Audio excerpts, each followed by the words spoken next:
বড়া পিঠা বানানোর জন্য ফার্স্টে আমি এখানে 1 কাপ চালের গুঁড়ো নিয়ে নিলাম। এরপরে এখানে আমি 1 কাপ সাদা আটা নিয়ে নিলাম। নারকেল কুড়ানো দিয়ে দিলাম। বড়া পিঠায় এখানে আমি খেজুরের গুড়টা ইউজ করতেছি।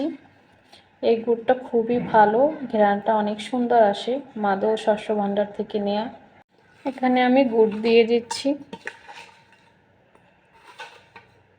অল্প পরিমাণে লবণ দিয়ে দিলাম।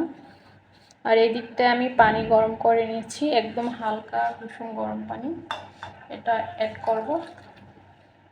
আস্তে আস্তে এখন এটা মিক্স করে ফেলবো। মন ভেঙে দাও পাহাড় থেকে ফেলে, আমি খুন খারাপি চাই না এমন মন খারাপে পেলে। কেমন বেয়াকেলের শুনলে কথা জ্বলবে তোমার গাও। বেয়াকেলে পিঠার গোলা বানানো শেষ, আমি একটু চিনি অ্যাড করতেছি। চিনি অ্যাড করলে পিঠাটা খেতে আরো বেশি মজা হয়। তো এই হচ্ছে পিঠার ঘনত্ব। এখন 10 মিনিট রেস্টে রেখে দিব, তারপরে তেলে ভাজবো। আমি কিছু গুড় অ্যাড করলাম। বড়া পিঠার গোলা আমার একদম রেডি।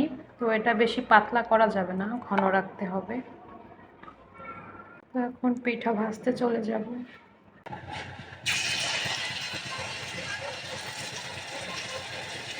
মন ভেঙে দাও পাহাড় থেকে ফেলে, আমি খুন খারাপি চাই না এমন মন খারাপে পেলে।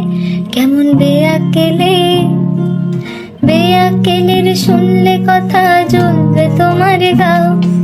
বেয়াকেলের বড্ড জ্বালার একটা গান গাও।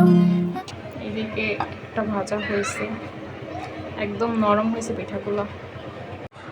কয়েকটা আস্ত জিরা দিয়ে দিচ্ছি ভালো ফ্লেভারের জন্য।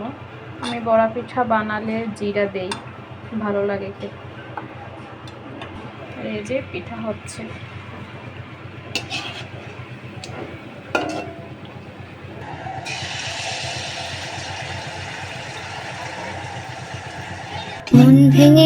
মন ভেঙে দাও পাহাড় থেকে ফেলে, আমি খুন খারাপি চাই না এমন মন খারাপে পেলে।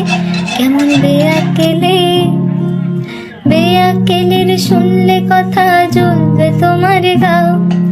বেয়াকেলের বড্ড জ্বালার একটা গান গাও। আমি জ্বলবো তবু